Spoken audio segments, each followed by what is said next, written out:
ça. Bon, salut les copains, ça va? Allez, les voileux, les futurs voileux, les voileuses, les futures voileuses, tous ceux qui nous suivent et qui veulent un petit peu du jus de ce que c'est que la navigation. Aujourd'hui, je vous fais un petit cadeau. Je vous en avais parlé il y a quelques vidéos de ça. On est à Saint-Martin et moi, je suis quelques YouTube channels aussi, hein, parce que c'est bien de regarder ce que font les autres. Et là, je suis sur le bateau d'une marinette ou d'une jeune marin, je sais pas comment on peut dire, qui est parti un petit peu dans le défi, puisque si je dis pas de bêtises, tu as fait ta transat en 2016, fin 2016. Décembre 2016. Novembre-décembre 2016. T'avais jamais fait de bateau avant, juste un petit peu? Si, 7 mois dans les Tuamotu sur un petit 28 pieds. Sur un petit 28 pieds. En tant que coéquipière.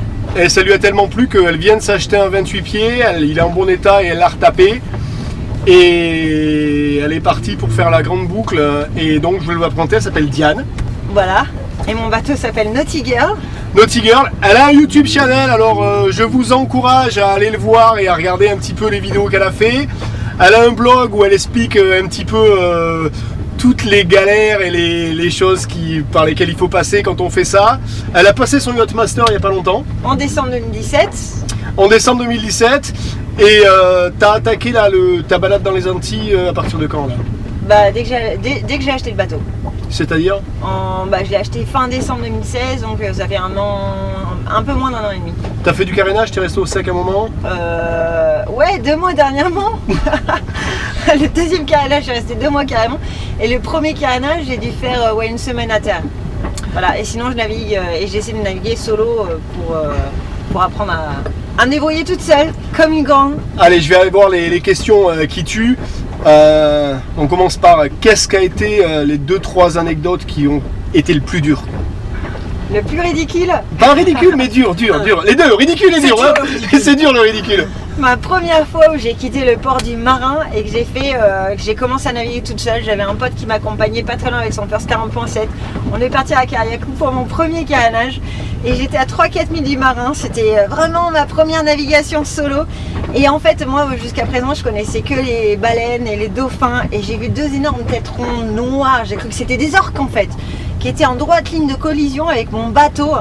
Et en fait, j'étais sous pilote automatique. Je me filmais à cette époque. Je l'ai mis en ligne sur mon blog pour ceux qui voulaient voir à quel point c'était ridicule. Et j'ai cru que c'était des orques. Et on me voit crier des orques, devenir blanche, livide, sortir l'autopilote de ma barre franche, envoyer un grand coup de barre pour virer de bord. Et en fait, les bêtes ont disparu dans l'eau. Et quand j'ai expliqué ce qui s'était passé un peu plus tard, on m'a dit mais attends, mais c'est des globicéphales. Mais attends, c'est bon, ça fait 7-8 mètres ces bêtes. C'est gentil, ils ont sûrement repéré ton bateau, il serait rien passé. Mais j'ai tellement... Ah, t'avais peur de taper dedans? Mais ouais. Non, mais j'ai eu peur. Non, mais ma plus grosse frayeur jusqu'à présent. Ma plus grosse frayeur. Ah, tu t'es dit là, je vais finir au fond. Ben ouais, non mais surtout tu dis, ça fait que 3-4 milles que je navigue toute seule. C'est ma première navigation. Et là... il y a des animaux marins qui vont venir me couler quoi. Moi, mon petit bateau, et voilà, ils sont presque aussi longs que le bateau. Faites gaffe aux animaux marins, les gars. Mais des globicéphales, ça fait 7 à 8 mètres de longueur, c'est presque la longueur de ma coque. Et ça impressionne. Donc ça, c'était pas mal. Et ensuite, une autre fois, encore quand j'allais faire mon carénage la 2e année, voilà. Et là, j'étais un peu en ovni en pleine mer. Mais heureusement, j'étais pas toute seule à bord. Ah, de nuit ou de jour? De nuit. Ah, ovni, tiens, on n'en a pas parlé, on va en parler. Et du coup j'étais de quart, mon coéquipier, pour une fois j'avais un coéquipier qui dormait à l'intérieur et je regardais droit devant moi pourtant, mais il faisait nuit noire, il n'y avait pas de lune. Et soudain il y a un truc qui a tapé en fait sur le côté bâbord, mais hyper fort. Du coup tu te relèves, ça tape sur le safran et j'ai rien vu venir. Enfin je regardais dans la bonne direction, il n'y avait rien de visible sur le niveau de la mer, etc. Mon coéquipier est sorti comme un diable de sa boîte de l'intérieur du bateau, il s'est mis à la barre et puis du coup comme il était là en train de gérer la barre, j'ai pu regarder tranquillement s'il n'y avait pas de voie d'eau, etc. Ouais. Mais je l'ai bien géré parce que j'étais pas toute seule à bord. Mais j'aurais été toute seule à bord, j'aurais eu la même chose qui serait passée, je pense que j'aurais stressé, je suis pas sûre que j'aurais bien géré ou que j'aurais aussi bien géré. Et c'était quoi? J'en sais rien, je pense à un gros tronc d'arbre. En fait quand on a sorti le bateau on avait un bel éclat sur le gel côte, donc il y a quand même un truc qui a tapé, ça n'a pas tapé suffisamment fort pour faire une voie d'eau. Mais juste un éclat sur le gel côte? Ouais, mais un bon éclat quoi, ça a bien tapé. Enfin, il est de quelle année ton bateau? 79. Les bateaux avant 2000 les gars, le gel côte il tient. Non, mais super épais. Ah non, mais les bateaux 79, ok, ils sont un petit peu vieux, etc. Mais c'est la bonne génération. Les bateaux de 40 ans, ils ont ça d'épaisseur en fait de résine. C'est incoulable. Enfin, difficilement coulable, on va dire. Premier mouillage toute seule. Premier mouillage toute seule, c'était au marin, d'un point A à un point B. Et j'ai stressé de relever mon mouillage justement, parce que moi j'ai pas de gain d'eau, donc c'est tout à la main. Et j'étais hyper stressée, j'avais pas le bateau en main. En fait, j'ai acheté le bateau, je savais même pas le déplacer de la place de port. On m'a aidé à l'amener au marin. Et au marin, effectivement, j'ai dû le déplacer entre un point A et un point B toute seule. Et je me rappelle avoir levé l'ancre. Il y avait du vent ce jour-là, il y avait genre 20 nœuds. Et j'étais en train de regarder mes voisins en me disant est-ce que je vais avoir assez de temps pour relever le mouillage, bloquer l'ancre, etc. Et en fait, les premiers relevés d'ancre, comme ça, mais on me voyait courir comme une folle d'avant en arrière.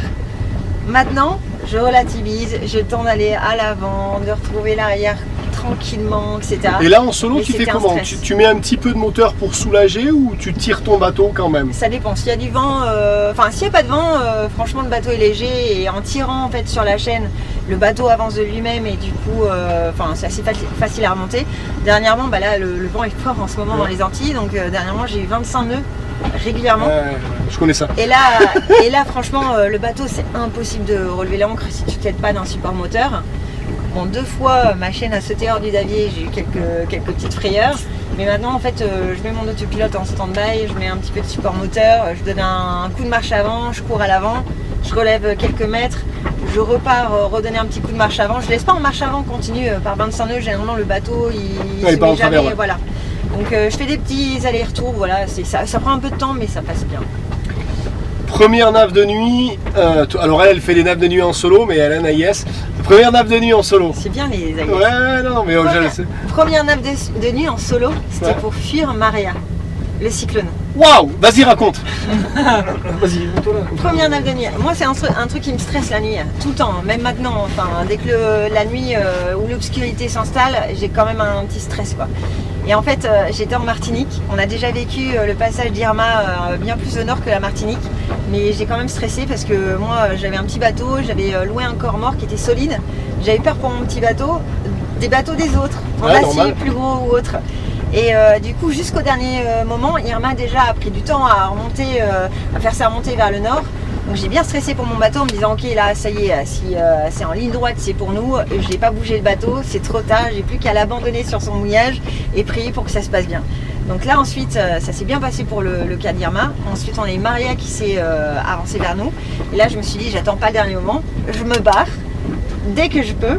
Et en fait je me rappelle c'était un samedi matin, j'étais pas encore sûre de vouloir partir ou pas. J'ai croisé des potes qui décidaient de bouger leur bateau dans la journée. Donc du coup le matin à 8h je savais pas que j'allais bouger. Le matin à 11h je me dis allez hop on y va, j'ai suivi le mouvement, on va descendre à Bécoé, soi-disant un bon endroit pour mouiller. C'est de la merde, hein. À Old West je ne recommande pas du tout Bécoé, c'est la merde. Et donc à 11h du matin j'ai fait mes cours, j'ai commencé à préparer le bateau, etc. Je crois que je suis partie vers Sainte-Lucie, il était 2h de l'après-midi. Je devais rejoindre des potes sur un mouillage sous Sainte-Lucie, mais ils étaient partis bien plus tôt que moi, c'était Lens Cochon je crois. Et quand je suis arrivée au niveau de Lens, moi sur Navionics, on était déjà par pleine nuit noire. Sur Navionics, je vois qu'il y a des, comment on appelle ça, des... Oui. Pas des bouées, mais des bateaux naufragés, des épaves, voilà, sous l'eau, à certains endroits. Moi c'est un endroit que je connais pas. J'essaie d'appeler mes potes en fait sur la VHF, ils répondent pas. J'essaie de les appeler sur le téléphone, ils répondent pas. Donc j'étais là, je vais pas rentrer à 9 ou 10 heures du soir sur un mouillage que je connais pas avec des épaves qui potentiellement sont proches de la surface de l'eau. Donc je vais continuer toute seule et c'était ma première fois, le stress. Et en fait, c'est la première et la dernière fois en fait où j'ai traversé des chenaux uniquement au moteur parce qu'il n'y avait pas de vent. Ce jour-là, c'était genre un jour et demi avant le cyclone, il passait un lundi soir. Moi, c'était la nuit du samedi au dimanche soir où je me suis déplacée. Je n'ai pas eu de vent jusqu'à 2000 de Bécoé. C'est-à-dire que j'ai mis le moteur quasiment tout du long. Et en fait, donc c'était ma première nuit en mer, mais ça m'a permis de passer un certain seuil psychologique parce que j'avais pas l'habitude de naviguer seule à la voile. Là, j'étais au moteur, j'étais toute seule de nuit. Les dauphins m'ont accompagnée à un moment donné. Et je trouve que c'était une bonne première étape pour ensuite commencer une vraie première nuit à la voile uniquement sur le moteur. Et ça je l'ai fait dans d'autres circonstances. Il n'y avait pas de cyclone derrière moi, j'en avais rien à faire. C'était un moment où j'étais prête et là ça s'est bien passé. Et là, c'était épique. Allez, dernière question sur le plus dur. Qu'est-ce qui est le plus dur de vivre en solo sur un bateau? Qu'est-ce qui est le plus dur? Se dire que s'il arrive une merde, tu es toute seule pour gérer. Voilà, c'est ça qui me stresse un peu. C'est le coup de l'OVNI qui a tapé dans la coque. Je pense que j'aurais beaucoup plus mal vécu si j'avais été toute seule. Et après, après moi je trouve que c'est plutôt un avantage parce que tu apprends à maîtriser ton bateau, à trouver des petites astuces ou des petites recettes pour que ça fonctionne bien toute seule. Et pour renforcer tes connaissances, ta manière de faire pour pouvoir accueillir un équipier à bord qui ensuite sera plus la cerise sur le gâteau qu'une réelle... Enfin, une réelle aide, c'est toujours une aide, mais je veux dire, tu vas pas compter sur l'équipier pour te dire comment naviguer. Ouais. C'est plus, tu sais faire, voilà, ça te permettra à un équipier de dormir un peu plus facilement la nuit ou quoi que ce soit, mais tu sais maîtriser ton bateau tout seul, l'équipier c'est vraiment la cerise sur le gâteau. Donc naviguer toute seule pour moi c'est pas du stress, c'est apprendre à se dépasser, apprendre à se connaître et c'est que du positif. Moi j'ai appris plein de choses sur moi en fait, et je continue. Les meilleurs moments?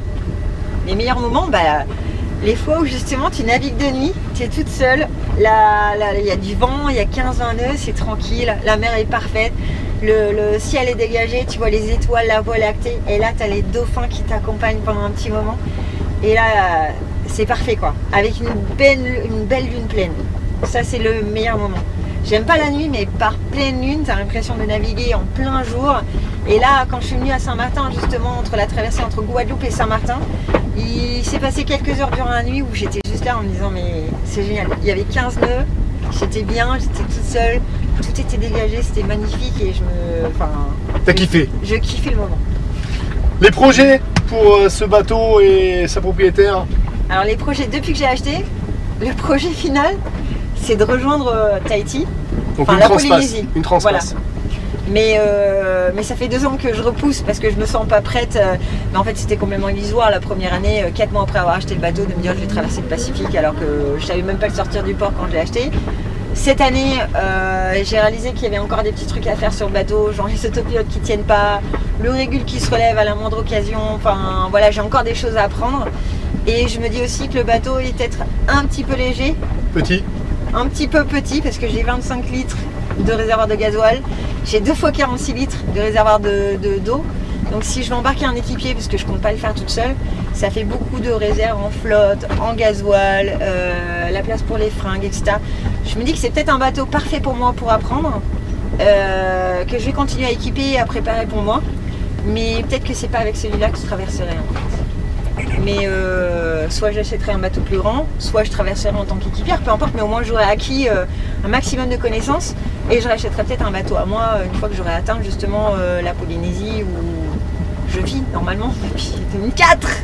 Voilà. Le nom de ton blog et de ton YouTube channel? Alors YouTube channel c'est Dream Chaser and Naughty Girl et le nom de mon blog c'est www.toutquitter.wordpress.com. De toute façon, je mettrai les liens en bas de la vidéo. On visite les bateaux? Ouais. C'est pas rangé hein. Yes. Allez, un petit tour dehors. Assez spartiate, hein. 2 coffres, une barre franche, un régulateur d'allure, un autopilote qui se trouve à l'intérieur, ST2000 et un autre SPX5. Voilà, petit panneau solaire et une éolienne. Voilà. Donc ça fait le boulot ou pas? Ah mais carrément. Carrément, t'as un frigo? T'as pas de frigo? J'ai un frigo depuis 2 mois. Elle a un frigo. On a un petit peu d'électronique qui est là. On est en train de se battre avec l'indicateur de vent. On n'y a toujours pas réussi à le régler bien. Double tangon. Ouais, ton génois c'est quoi? C'est un 100 ou c'est un 110? C'est un 150, donc il est bien. Et puis voilà, une grande voile avec son joli taux, un frein de bois, un bimini. Ici t'as rien? Non, parce que j'ai mon régulateur d'allure, j'ai réfléchi à un bimini, mais je pense que ça aurait gêné le régule. Donc tu crames au soleil? Je crame au soleil, mais c'est surtout que quand je navigue avec la position du levier de vitesse, on va dire, ouais. Et je gère tout au pied et je suis toujours debout. Ça m'obligerait à être hyper haut, donc bien au niveau de la paume. Ouais, mais enfin passer sa vie debout, je sais pas. Hein. Non, c'est pas mal. 18 degrés, on est bon là, 18 degrés. Et dedans, alors dedans on y va. c'est parti les copains, il n'y a pas trop de lumière mais ça va le faire. Ou on a de la lumière, c'est moderne ici non? Ouais, ici aussi les petites lumières, hop, ouais. Voilà. Donc son petit cardan qui va bien, avec le petit évier, le coin cuisine pour vivre tranquillement. Une partie salon où c'est bien le bordel avec plein de boîtes de conserve, des sacs, les monitrices de plongée, les monitrices de kite, donc voilà. C'est hyper rangé quand même. Le patouilly qu'on connaît bien. Le petit lit.